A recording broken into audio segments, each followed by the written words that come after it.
ഒരുപാട് നമ്മൾ ചീരകൾ തന്നെ സുപ്രതിൻ്റെ ഒരു പ്രത്യേകിച്ച് കണ്ണിന് ഏറ്റവും ബെസ്റ്റാണിത്.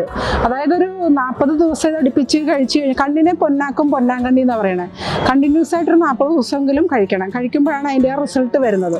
അപ്പോൾ സാധാരണ മറ്റുള്ള ഇലവർഗ്ഗങ്ങളെ പോലെ കാൽഷ്യവും ബാക്കിയുള്ള ഗുണങ്ങളുണ്ട്. ഇത് പ്രത്യേകിച്ച് നമുക്ക് കണ്ണിനാണ് ഇത് കൂടുതലും ഗുണം ആയിട്ട് കരുതുന്നത്.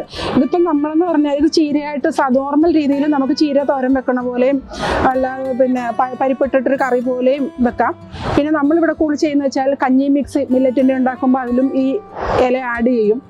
അങ്ങനെയൊക്കെ ചെയ്ത് ഏതൊക്കെ രീതിയിൽ നമുക്ക് ഉള്ളിലേക്ക് ആക്കാൻ പറ്റുമോ ആ രീതിയിൽ വളരെ നല്ലതാണ്. പിന്നെ ചെറിയ 1-2 ഇല ഉണക്കി വെച്ച് കഴിഞ്ഞാൽ 2-3 ഇലയിട്ട് നമുക്ക് വെള്ളം തിളപ്പിച്ചിട്ട് കുടിക്കാം. അങ്ങനെ ഒരുപാട് രീതിയിൽ നമുക്ക് ഉള്ളിലാക്കാം.